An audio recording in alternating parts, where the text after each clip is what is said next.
Değerli Müslümanlar, Ankara Peygamber Sevdalıları Derneği'nin yapmış olduğu Dünya Kudüs Günü basın açıklamasına hepiniz hoş geldiniz. Nasıl olur da Müslümanların ilk kıblesi olan bir kutsal mekan, Siyonist kafirlerin insafına bırakılabilir? Bir düşünün, kendi evinize giremediğinizi, mahrem olan evinizin işgal edildiğini, şimdi ise 2 milyar Müslümanın evi gasp ediliyor ve halen ümmet sessiz durumda. Zalimler için yaşasın cehennem. Zalimler için yaşasın cehennem. Zalimler için yaşasın cehennem. Katil İsrail Filistin'den defol. Katil İsrail Filistin'den defol. Kudüs, o mübarek belde asla Siyonizmin vatanı olmayacak. Biz onlara güzellikle, daha önce de söyledik, bugün bir daha söylüyoruz. Güzel bir şekilde nereden gelmişlerse oraya geri dönsünler. Zira ne dünya Müslümanları ne Gazze'deki kahramanlar asla o beldenin onlara vatan olmasına müsaade etmeyecek. Bismillahirrahmanirrahim. Değerli Kudüs dostu Müslüman kardeşlerim, hepiniz bu anlamlı günde, bu mübarek Cuma gününde bu anlamlı programa hoş geldiniz. Allah-u Teala hayrınızı kabul etsin ve bu güzel birlikteliği Siyonizmin yıkılışına, Mescid-i Aksa'nın, Kudüs'ün özgürlüğüne vesile kılsın inşallah. Allah'ın izniyle çok yakın bir tarihte biz Siyonizmin yıkılışı ve özgür Kudüs'ün şükür namazını eda etmek için de burada yine bir araya geleceğiz.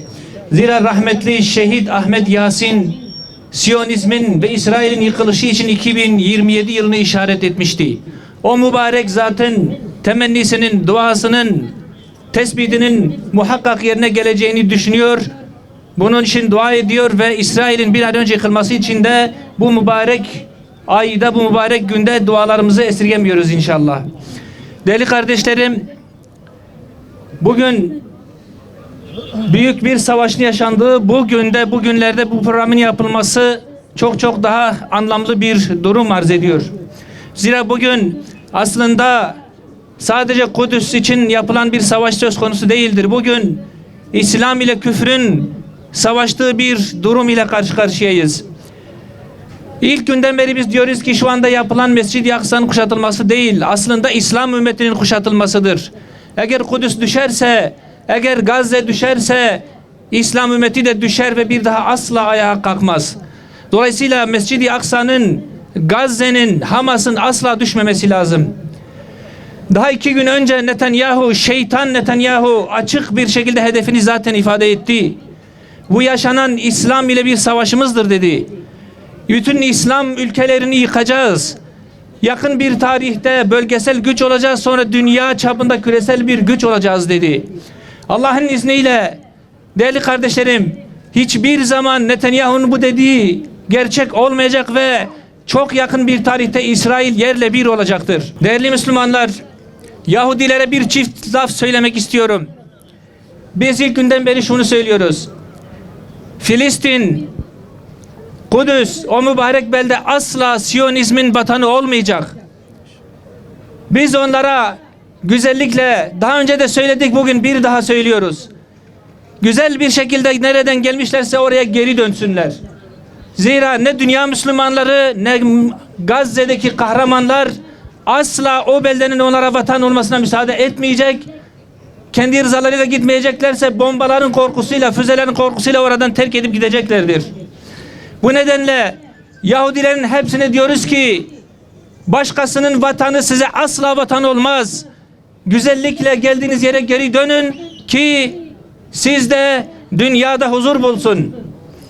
Aziz Müslümanlar, bugün Amerika'ya ve dünya emperyalizmine de biz laf söylemek istiyoruz. Dünya emperyalizminin dünya Siyonizmiyle bir araya gelerek İslam'ı yıkmak istediği bir dönemden geçiyoruz.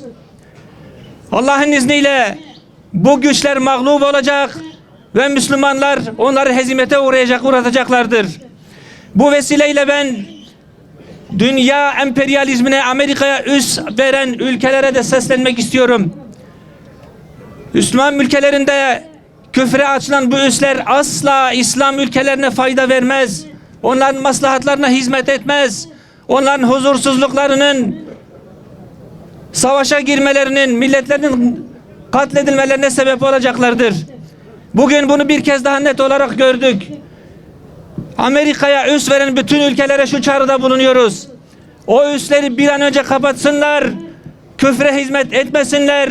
Küfrün gelişmesine katkıda bulunmasınlar. Müslümanların zayıflamalarına dolaylı da olsa katkıda bulunmasınlar.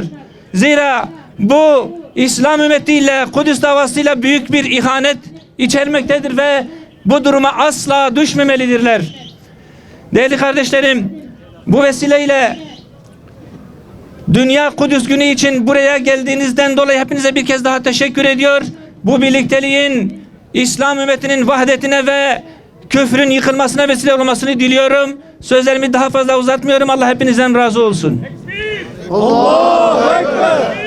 Allahu Ekber! Allahu Ekber! Zalimler için yaşasın cehennem! Zalimler için yaşasın cehennem! Zalimler için yaşasın cehennem! Unutmayın, aldığınız her bir boykot ürünü Siyonistlere bir mermi, bir bomba kazandırıyor. Her alanda olduğu gibi bu alanda da Müslümanların birlik olması gerekir. Bismillahirrahmanirrahim. Değerli basın mensupları ve aziz milletimiz, bugün burada sadece bir bölgenin değil, tüm insanlığın vicdan durağı olan Kudüs, Mescid-i Aksa ve Gazze'de yaşanan soykırıma dur demek, bu beldeleri elde etme adına Siyonist yayılmacılığın küresel barışı nasıl bir uçuruma sürüklediğine dikkat çekmek ve İslam coğrafyasının dört bir yanında yakılan fitne ateşine karşı vahdeti haykırmak için toplanmış bulunmaktayız. Kudüs yalnızca Filistin halkının değil, bütün Müslümanların ve bütün insanlığın ortak mirasıdır. Mescid-i Aksa ise Müslümanların ilk kıblesi ve mukaddes mabetlerinden biridir. Ancak bugün Kudüs, Mescid-i Aksa ve Gazze, Siyonist işgal rejiminin sistematik saldırıları ve yayılmacı politikaları altında ağır bir kuşatma yaşamaktadır. İsrail'in Gazze'de başlattığı ve bugün Lübnan'a, Suriye'ye, Yemen'e ve İran'a yaydığı çalışma süreci asla bir güvenlik meselesi değildir. Bu arz-ı mev'ud hezeyanıyla bölge ülkelerini zayıflatma, parçalama ve köleleştirme operasyonudur. Siyonist akıl kendi güvenliğini komşu ülkelerin yıkımında aramakta, attığı her adımda dünya barışının altına dinamit döşemektedir. Bu saldırganlık İsrail'in güvenliği bahanesi altında bütün bölgeyi dizayn etmeyi hedefleyen emperyal bir projeye dönüşmüş ve dünya barışını doğrudan tehdit eden bir boyuta ulaşmıştır. Şurası açıktır ki mesele sadece Filistin meselesi değildir. Asıl mesele İslam coğrafyasının tüm direniş hatlarını kırmayı hedeflemektedir. Bugün İslam coğrafyası modern dünyanın gözleri önünde sistematik bir yok etme operasyonuna sahne olmaktadır. Sadece sınırların değil, vicdanların da tarumar edildiği bu süreçte Gazze ve Kudüs'e sahip olma adına Lübnan, Suriye, Yemen ve İran küresel şer odaklarının hedef tahtasına oturtulmuştur. Gazze'de taş üstünde taş bırakmayan, Kudüs'ün mahremiyetini çiğneyen bu terör mekanizmasının lokomotifi olan Amerika ve İsrail ikilisinin bölgedeki yayılmacı emelleri bölgedeki kaosun ana kaynağıdır. Suriye'de yıllardır süren ve milyonlarca insanı yerinden eden savaş, emperyalist güçlerin bölgeyi parçalama planlarının bir parçasıdır. Lübnan ise İsrail'in pervasız hava saldırıları ve ekonomik ambargolarla dize getirilmeye çalışılmakta, bir halkın geleceği sistematik olarak çalınmaktadır. Yemen, Amerika destekli operasyonlar ve bitmek bilmeyen ambargolar nedeniyle 100 yılın en büyük insani dramını yaşamaktadır. Çocukların açlıktan öldüğü, salgın hastalıkların peşinde kıvranan bir halk, küresel güçlerin bölgedeki hakimiyet savaşlarına kurban edilmektedir. Emperyalist güçler ve onların bölgedeki karakolu olan İsrail, bugün İran'ı doğrudan hedef alarak bölgesel bir savaşı tetiklemekten, bölgeyi topyekün bir yangın yerine çevirmekten çekinmemektedir. Dünya da şunu çok iyi bilmelidir ki, bu yangın bölgeyle sınırlı kalmayacak, kendilerine de sıçrayacaktır. Amerika ve İsrail ikilisi uluslararası hukuku ayaklar altına alarak dünyayı bir orman kanunu düzenine sürüklemektedir. Birleşmiş Milletler kararlarını hiçe sayan, okulları, hastaneleri ve mülteci kamplarını vuran bu saldırganlık küresel enerji hatlarını tehdit etmekte, dünya ekonomisini telafisi güç krizlere sürüklemekte, 3. Dünya Savaşı riskini her geçen gün daha gerçekçi bir tehdit haline getirmektedir. Ancak bu saldırganlığın arkasında yalnızca İsrail ve Amerika yoktur. İngiltere de vardır. Özellikle Amerika ve İngiltere'nin siyasi, diplomatik, lojistik ve askeri desteğiyle yürütülen bu süreç Filistin'deki zulmün sürmesine zemin hazırlamaktadır. Tarih bir kez daha göstermiştir ki küfür tek bir millettir.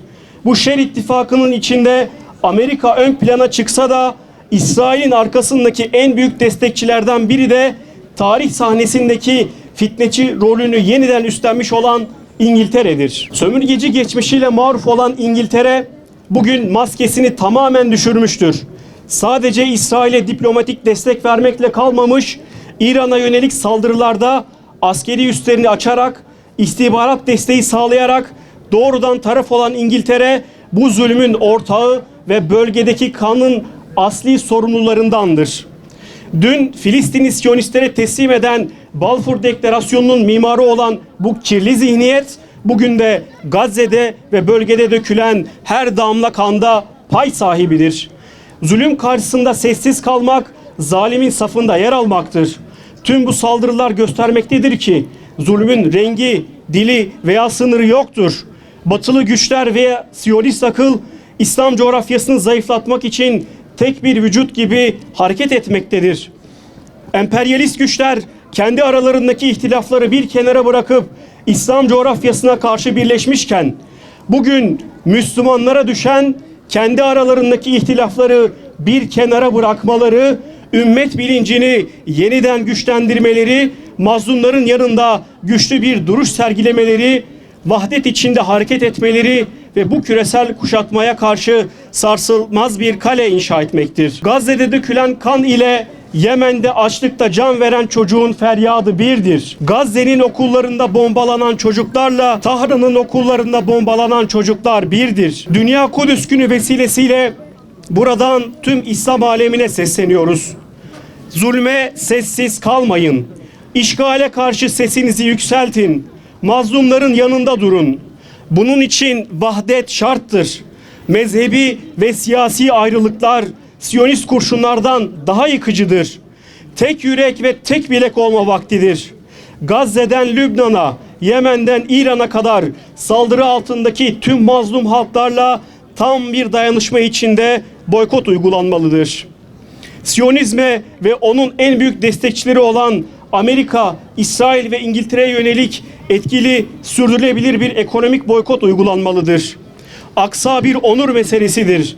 Kudüs'ü savunmak sadece Filistinlilerin değil, La ilahe illallah diyen her ferdin boynunun borcudur. Şu bilinmelidir ki Kudüs ve Aksa özgürleşmeden ne bölgeye ne de dünyaya huzur gelecektir.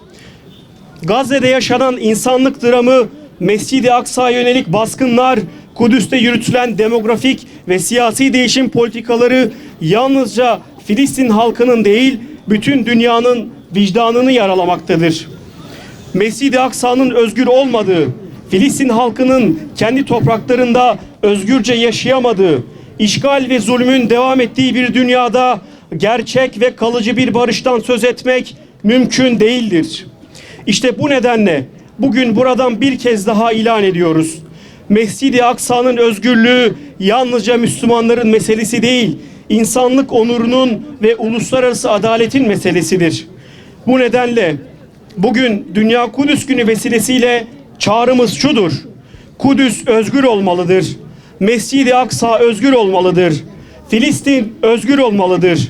Çünkü biliyoruz ki küresel barışın anahtarı Kudüs ve Aksa'nın özgürlüğünden geçmektedir. Peygamber Sevdaları Vakfı olarak diyoruz ki Kudüs sadece bir şehir değil, bir imandır.